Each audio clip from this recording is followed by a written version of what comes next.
പ്രതിഷേധം എന്ന് പറഞ്ഞാൽ പ്രതിഷേധിക്കുക, ഞങ്ങൾക്ക് പ്രതിഷേധിച്ചു. പക്ഷെ കയ്യേറ്റം ചെയ്യാന്നുള്ള ശരിയല്ലല്ലോ ജനാധിപത്യം. സമരക്കാരൻ ആക്രമിച്ചു, പിന്നെ ആക്രമിക്കാൻ. ഇപ്പൊ സമരക്കാര് കയ്യേറ്റം ചെയ്തു, കഴുത്തിന് പരിക്കും. ഞാൻ അദ്ദേഹത്തെ കാത്തിവിടെ നിൽക്കുകയാണ്. അപ്പോഴാണ് പറഞ്ഞത് കഴുത്തിന് പരിക്ക് പറ്റി. ഈ ഹോസ്പിറ്റലിലേക്ക് അഡ്മിറ്റ് ചെയ്തു. അതിപ്പോ ഏതാണ്ട് അങ്ങനെ തന്നെ കാണുന്നത്. മന്ത്രിമാർക്കെതിരെ കരിങ്കൊടിയും സമരവും നടത്തിയ ആൾക്കാരാണ് നമ്മളൊക്കെ അതിന്റെ പ്രൊഡക്ട്സായി വന്ന ആൾക്കാരാണ്. പക്ഷെ ഈ രീതിയിൽ മന്ത്രി കയ്യേറ്റം ചെയ്യുന്നത് ജനാധിപത്യത്തിന് ഭൂഷണമല്ല, അത് അപലപിക്കപ്പെടേണ്ടതാണ്. അഡ്മിറ്റ് ചെയ്യണം.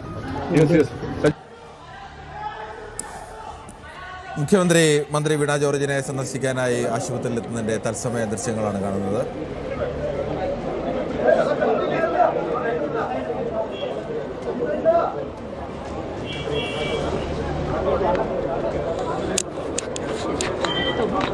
അങ്ങോട്ട് പോരാ ആരങ്ങോട്ട് പോരാ, അങ്ങോട്ട് പോരാ, അങ്ങോട്ട് പോരാ.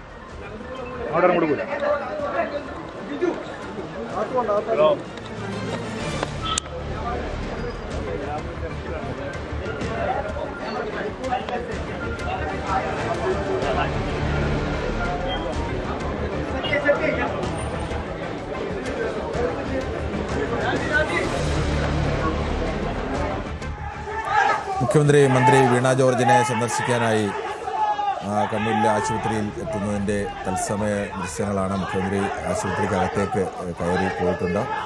ഇന്ന് മുഖ്യമന്ത്രിയും കണ്ണൂരിൽ തന്നെ ഉണ്ടായിരുന്നു.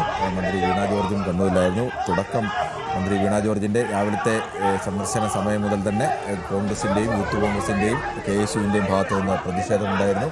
ഇതിനിടയിൽ പ്രതിഷേധക്കാരും CPM പ്രവർത്തകരുമായി ഏറ്റുമുട്ടുന്ന അവസ്ഥയുണ്ടായി.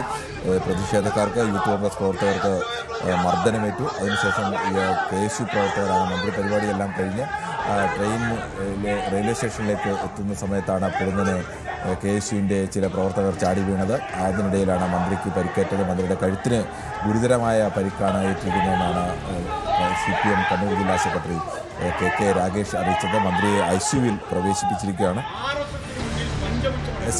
SFI സംസ്ഥാന സെക്രട്ടറി നേതാക്കന്മാരെ കണ്ടുപിടിച്ചാൽ ഇങ്ങനെ RSSന്റെ വിഷയങ്ങൾ പ്രതികരിക്കാതിരിക്കുകയും കൊന്തക്കാടുകൾ ഒളിക്കുകയും ഇത്തരം ന്യായമായ കാര്യങ്ങളെ കണ്ട് കേരളത്തിലെ ആരോഗ്യരംഗത്തെ മുന്നോട്ട് കൊണ്ടുപോകുന്ന ആരോഗ്യമന്ത്രി ഉൾപ്പെടെ